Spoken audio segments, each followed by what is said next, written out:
What if the one morning habit that literally every health expert, every cereal commercial, and every well-meaning parent has drilled into your head since childhood is actually sabotaging your health? I'm about to break down exactly why I think so, and I'm speaking from personal experience after years of dealing with health issues that mysteriously vanished once I made one simple change to my mornings. So here's the deal. For as long as I can remember, I bought into the idea that a solid morning meal was non-negotiable. It's the most important meal of the day. I repeated that like gospel. I defended it in arguments. I judged people who skipped it. And meanwhile, my body was quietly falling apart. It wasn't until I actually questioned this deeply ingrained belief and experimented on myself that everything shifted. Let me walk you through the science of what's really happening inside your body while you sleep, and why interrupting that process first thing in the morning might be one of the biggest health mistakes you're making. What happens while you sleep? Think about your nightly routine. You finish your last bite of food, maybe around 7 or 8 p.m., and then you go about your evening. Eventually, you fall asleep. From that point on, you're not consuming anything. Your body enters a natural fasting state. For most people, that's somewhere around 10 to 12 hours of zero food intake by the time morning rolls around. So how is your body fueling itself during all those hours? Your liver steps up. It steadily releases stored glycogen, basically its reserve fuel tank, to keep your blood sugar stable and your organs functioning. And here's the part nobody talks about. While your liver is doing this, it's simultaneously running a deep internal cleanup. There's a cellular process called autophagy. Think of it as your body's recycling program. Old, damaged, worn-out cellular components get broken down and repurposed into fresh, functional material. On top of that, your body is actively tapping into fat stores for energy. Your metabolism is humming along in fat-burning mode. All of this beautiful biological machinery is running smoothly until you sit down and eat your morning meal. The moment food enters your system, you essentially flip a switch. The cleanup stops. The fat burning slows dramatically or halts altogether. And the hormonal environment inside your body shifts in a direction that, for most people, creates problems that cascade throughout the entire day. The insulin connection. Here's the most critical piece of this entire discussion. When you first open your eyes in the morning, your insulin levels are at the absolute lowest point they'll be in any given 24-hour period. This is significant because insulin is the master switch that determines whether your body is burning fat or storing it. Low insulin equals fat burning. High insulin equals fat storage. It's really that straightforward. So when you immediately eat, especially certain types of foods, you spike that insulin and essentially slam the door shut on your body's fat burning window.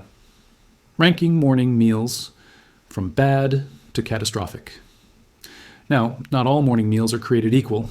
Let me break this down in tiers. At the least harmful end, you've got something like eggs with some meat, a low-carb, protein-focused plate. If someone absolutely insists on eating in the morning, this is the least damaging option because it doesn't cause a massive blood sugar spike. A step worse would be something like a fruit and cheese plate, or one of those blended smoothies that people convince themselves are super healthy. The issue here is that even though these seem nutritious, they contain enough natural sugars and carbohydrates to nudge insulin upward and begin disrupting the metabolic processes I just described. But the real disaster, the category that most people actually fall into, is what I'd call the standard American morning spread. I'm talking about the sweetened flavored yogurts packed with added sugar, the tall glass of orange juice or apple juice, the boxed cereals that are essentially candy in disguise, pancakes drowning in syrup, waffles, muffins. Oh man, I used to buy these oversized bakery muffins and pair them with my coffee, thinking I was treating myself to a reasonable start to the day. Toast slathered with jam that's basically high fructose corn syrup in a jar. Hash browns. Those frosted toaster pastries. This is the breakfast I grew up eating. This is what I consumed for years. And it was quietly destroying me from the inside. The blood sugar roller coaster. When you consume that kind of carbohydrate-heavy morning meal, your blood sugar skyrockets. Your pancreas floods your system with insulin to try to manage the surge. Your liver gets completely knocked out of its fat-burning and repair state. And now you've set yourself up for what I call the daily roller coaster. Here's how it plays out. You eat this big sugary meal around 7 or 8 a.m. By mid-morning, maybe 10:30, your blood sugar crashes. Your brain feels foggy. Your energy dips. You get irritable. So what do? You reach for a snack, maybe something sweet, maybe a granola bar or a handful of crackers. That bumps your blood sugar back up temporarily, and the cycle continues. You make it to lunch, eat again, and then right after, maybe 1 or 2 p.m., that post-lunch fatigue hits you like a wall. You want to close your eyes. You want to nap. Your productivity tanks. Then around 3 or 4 p.m., you're reaching for another snack to power through the afternoon. Dinner comes, you eat again, and then you're snacking at night before bed. You go to sleep, wake up, and the entire loop starts over. The protein trap. Now, some of you might be thinking, well, I eat the eggs and meat alongside my pancakes and juice, so the protein balances it out, right? I thought the same thing for years, and here's where it gets tricky. Yes, adding protein to a carb-heavy meal does blunt the blood sugar spike somewhat. If you're monitoring your glucose with a meter or continuous monitor, you might see a slightly lower reading and think everything's fine. But here's what you're not seeing: your insulin levels. Protein itself stimulates insulin secretion, not as aggressively as pure sugar, but it absolutely contributes. And when you combine protein with a load of refined carbohydrates, the insulin response doesn't just add up, it multiplies. You get a compounding effect. So your blood sugar reading might look acceptable on paper, but behind the scenes, your insulin is surging to levels that are doing real damage. And the reason the blood sugar appears lower is partly because protein slows down how quickly food moves through and gets absorbed in your digestive tract. The sugar enters your bloodstream more gradually, which looks better on a monitor, but the total insulin your body had to produce to handle that meal is dramatically higher. And here's the thing about insulin: the damage it does when it's chronically elevated is insidious. It doesn't show up as a crisis immediately. It accumulates over months and years, silently driving metabolic dysfunction, until one day your body's insulin response starts failing, and suddenly your blood sugar is out of control.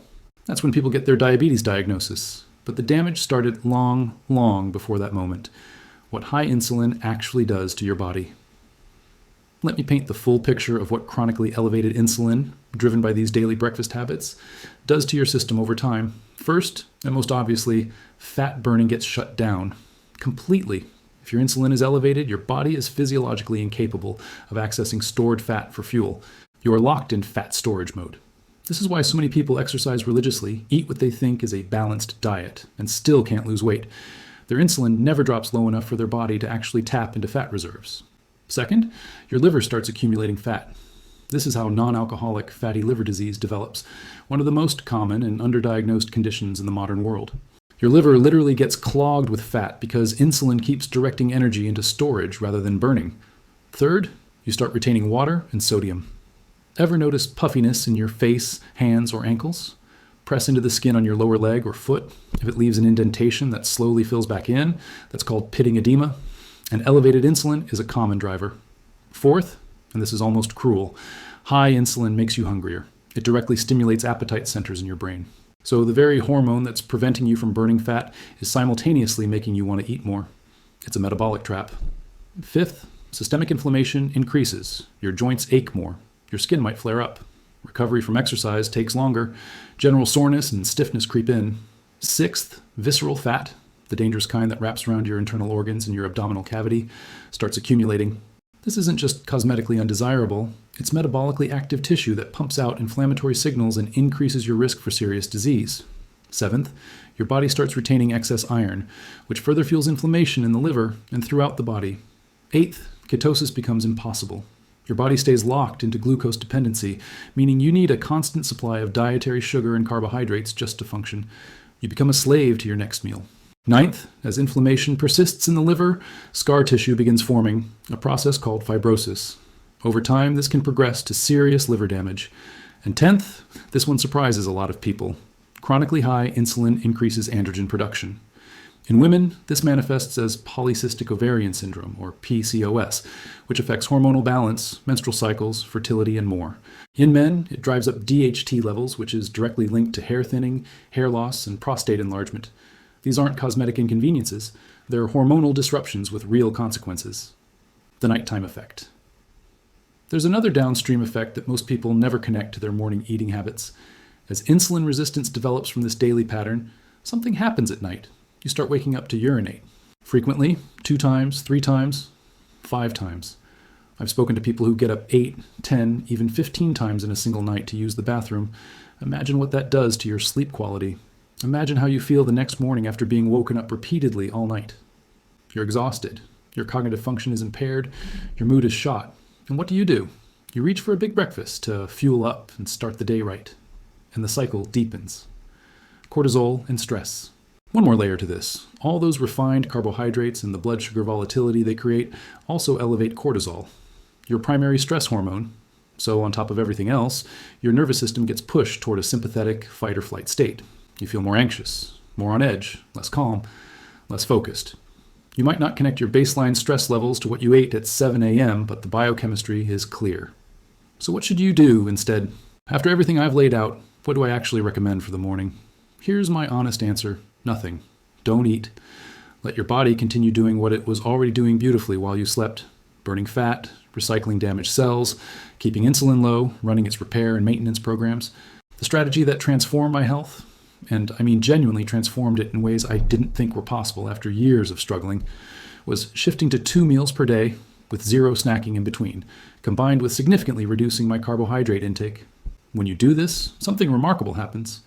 Your body transitions from being dependent on a constant stream of dietary glucose to being able to efficiently produce and burn ketones, which are energy molecules derived from your own stored body fat. You become metabolically flexible. You're no longer chained to meal timing. You're no longer panicking if you can't eat every 3 or 4 hours. You can comfortably eat dinner, go through the entire night, wake up the next morning feeling sharp and energized, not hungry, and cruise all the way to noon or 1 p.m. before having your first meal. And that first meal is your breakfast. You're literally breaking your fast, just at a time that actually serves your biology instead of working against it. My personal results. I want to share what happened to me personally. For years, I did the eggs and meat morning meal. It was better than the standard American sugar fest, sure, but it wasn't until I eliminated that morning meal entirely that the real breakthroughs came. My mental clarity sharpened noticeably. My focus and concentration improved. My mood stabilized. I stopped having those mid-morning and mid-afternoon emotional dips. And my weight? I went from 201 pounds down to 185.